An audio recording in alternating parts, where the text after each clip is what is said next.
কুসুমপুর গ্রামে 3 দম্পতি খাটতে আসছে। রমেশ আর তার বউ সরস্বতী আর তার ছেলে রাহুল। সরস্বতী, এভাবে আর কতদিন চলবে? ঘরের চাল ডাল সবকিছুই তো শেষ হয়ে গেল, আর তোমার এই মাসে অন্নপূর্ণা ভাণ্ডারও তো ঢোকেনি টাকা। তাহলে আমরাই বা কি খাবো? আমাদের ছেলেটাকে কি খাওয়াবো? আর একই তো অচেনা গ্রামে উঠেছি আমরা, কেই বা আমাদেরকে সাহায্য করবে? ওগো, তুমি একদম চিন্তা করো না। এই মাসে টাকা না ঢুকে পরের মাসে আমার অন্নপূর্ণা ভাণ্ডারে টাকা ঢুকবে। শুধু এই মাসে কষ্ট করে কোনো রকমে কাটিয়ে দিতে পারলেই হবে। তুমি একটা কাজ করো, ছেলেটার জন্য কিছু খাবারের ব্যবস্থা করো, আমরা না খেয়ে থাকবো। মামা, তুমি জানো, আমি যখন রান্নাঘরে আমার বলটা কুড়োতে গেছিলাম, তখনই দেখলাম একটা ইঁদুর আমাদের রান্না করা গ্যাসের পাইপটা খাচ্ছে। আর জানো, ওই পাইপ থেকে বাজে কি যেন গন্ধ বেরোচ্ছিল। সে কি গো সরস্বতী, তাহলে যে রান্নাঘরে আগুন লেগে যাবে গ্যাসের পাইপ যদি একবার লিক হয়ে যায়?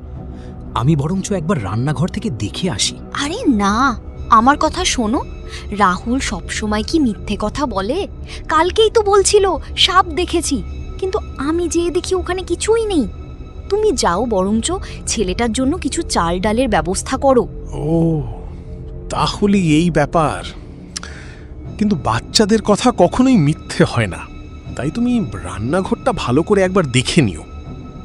ঠিক আছে, আমি আর কথা বাড়াচ্ছি না, আমি যাচ্ছি বাজারে, দেখি একটা কাজের ব্যবস্থা করি। ছেলেটার অনেক খিদে পেয়েছে হয়তো।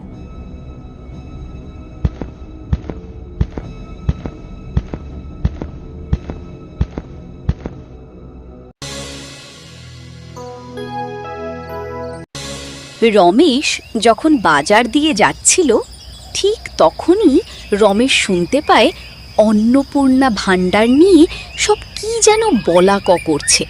তাই রমেশ তাদের কথা দাঁড়িয়ে শুনতে লাগে। ভাই সুরেশ, জানিস আজকে আমার মোবাইলটা যখন সকালে খুলে দেখি, তখনই দেখি আমার মোবাইলে একটা মেসেজ এসছে, আর ওই মেসেজে লেখা আছে আমার বইয়ের অন্নপূর্ণা ভাণ্ডারে 3000 টাকা ঢুকেছে। তাই তো এসছে রে বাজারে মাংস কিনতে, অনেক মজা করে খাবো আজকে। কিন্তু দাদা, আপনাদের তো সবারই অন্নপূর্ণা ভাণ্ডারে টাকা ঢুকে গেছে, কিন্তু আমার বইয়ে ঢুকছে না কেন? আমি অনেক গরিব মানুষ, যদি একটু বলতেন তাহলে অনেক ভালো হতো। আমি এই গ্রামে নতুন এসেছি তো, তাই একটু বুঝতে অসুবিধা হচ্ছে। ভাই, তুমি আমাদের কথা লুকিয়ে লুকিয়ে শুনছো? তুমি কি জানো না কারুর কথা লুকিয়ে শোনা মানে কত বড় অপরাধ? এর জন্য তোমাকে আমরা শাস্তি দিতে পারি, জানো? আর তাছাড়া এই গ্রামে তোমাকে তো আগে কখনো দেখিনি। ক্ষমা করবেন দাদা, ভুল হয়ে গেছে। আমার নাম রমেশ, আমি এই গ্রামে নতুন এসেছি। গ্রামের শেষ মাথায় আমার বাড়ি।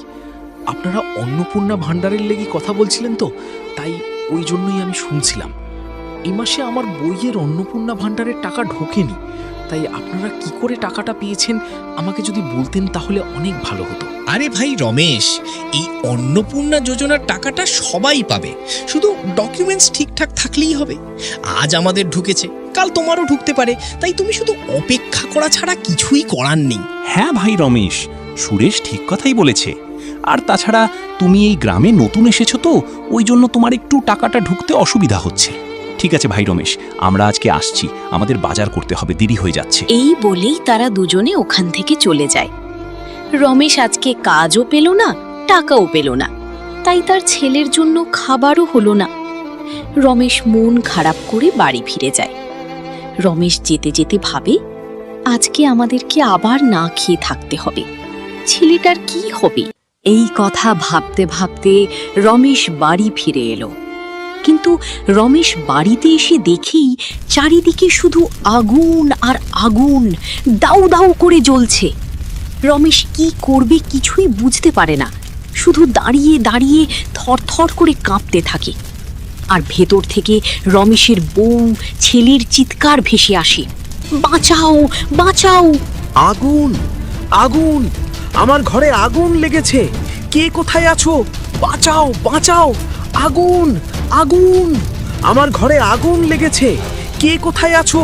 বাঁচাও বাঁচাও! আগুন আগুন!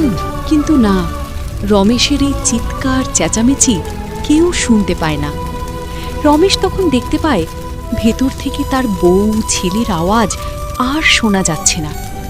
তখনই রমেশ বুঝতে পারে সব শেষ, আর কিছুই বেঁচে নেই। রমেশ এই দুঃখ মায়া না কাটাতে পেরে বলতে থাকে, সরস্বতী, রাহুল, তোমরা আমাকে একা ফেলে রেখে চলে গেলে। আমি একা কি করে বাঁচবো তোমাদেরকে ছাড়া? আমিও আসছি তোমাদের কাছে। এই স্বার্থপর পৃথিবীতে থেকে আমি একা কি করে বাঁচবো? যার টাকা আছে তার সব আছে, আর যার টাকা নেই তার কিছুই নেই। তাই আমিও আসছি তোমাদের কাছে। সরস্বতী, আমি আসছি। এই বলে রমেশ এক পা করে ঘরের দিকে যেতে থাকে। আর ঘরের ভেতরে ঢুকতেই চারিদিকে আগুন রমেশকে ঘিরে ফেলে। আর ওই আগুনে ছটফট করে রমেশ ওখানেই মারা যায়।